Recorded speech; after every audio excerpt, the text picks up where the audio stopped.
Hi friends, welcome back to ECMAScript tutorial series. So we already discussed about the inheritance concept and already published that video, and today I am going to discuss about the polymorphism concept. So basically this is related to inheritance, and I am going to create a new file, that is polymorphism.html, and inside here I am going to write the polymorphism code. So let's add the page title. So basically you can see this is a simple inheritance concept. So the parent class is person and the child class student and teacher, and we are calling the methods, that is the getName method from the parent class, and we are using the age, that is the child class function. Okay, so all we have already discussed in the 16th video of this series. Hope you will see this, and if you don't see, I will recommend you please see the previous video, and it will give you more advantage to understand this video, right? So now if I just go here and we can see the polymorphism. So basically what is polymorphism? The polymorphism is a simple thing, that is the next step of inheritance, and by the inheritance we can achieve these things. Basically polymorphism has two parts.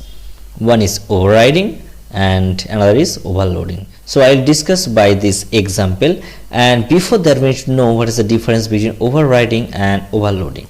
Suppose we have a function in the parent class. So already we have function, that is the getName, and have another class, that is student, and we are using the function, that is age. If we are just going to access the getName, then we only get output from here. So this is from the parent. So let's see. So just refresh this and just go to the console. We are getting name is John because we are sending the John from the constructor, and we are getting the output. But if we have the same function inside this class also, so child class have the same function like parent function, so that time what will be the call? So these things is basically overriding. So if we just use the same function here and simply just write student name is something means which we are passing from the parameter, right? So now if I just going to refresh this, basically we can see we are getting output student name is John, right? So that time you can see when we have same function we are getting output from the child, right? So this kind of thing actually called overriding. That means this new function is actually overriding this parent class function. Okay, and what is overloading? Overloading is something, suppose we have a function that is getName, and let's write another function that is getName, but the difference is in the argument. So inside the argument, suppose I am let's passing one name, that is fname or lname. So by the count of this parameter passing we can identify the function. But the thing is, this overloading concept is not applicable into the JavaScript, right? So these are not actually supported, but the polymorphism is basically two parts, overriding and overloading. Understand? So now the next things, so if I just going to refresh these things, we are getting output from student name is John. But if I still want to access these things, how you can get this? So suppose there is something here in the getName function. So there is some name is this name. So this name is coming from the constructor, and we are accessing this. Now I want to print the name is John and student name is John, both things. So how can I do this? So for these things we need to use another keyword. So the keyword is basically the super.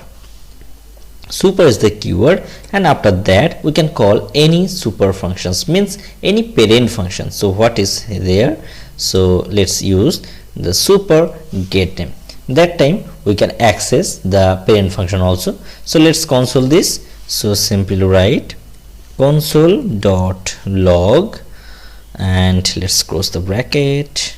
Okay, now if I just refresh this, we are getting name is John. This is coming from actually parent class, and student name is John. This is from child class. So if we need something like this, we need some parent property, also the child property. Suppose you are going to access any information. Suppose here in this case there is a person and we are using in two separate class, that is student class and teacher class. So if I just create any properties, that is person have two hands.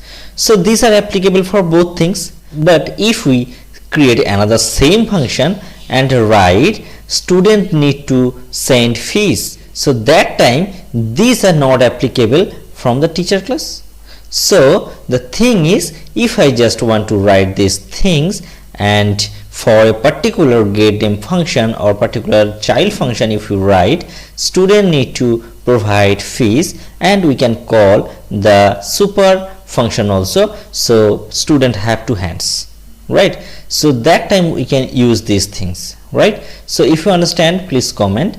And the next thing is, if I just going to add any constructor, suppose we are passing the constructor, and let's use the constructor in both class, then what happens? So if I just going to copy these things and paste it here, and let's see what happened. So this time we will get error, that is must call super constructor in derived class before accessing this. The thing is, inside a JavaScript, whenever we'll call any constructor from the child, always we need to call the parent constructor. So simple, we can use this. So this is the super function, and we don't need to write the constructor, simply just write these things, we can get output from there. So refresh this, the error is gone, but I cannot understand whether constructor is calling or not. So let's console something from the constructor, console log, this is from person class, or you can say this is from the parent class, and simply just write something into the child. So this is from student class. So let's check, if we refresh this, we will get output from both, right?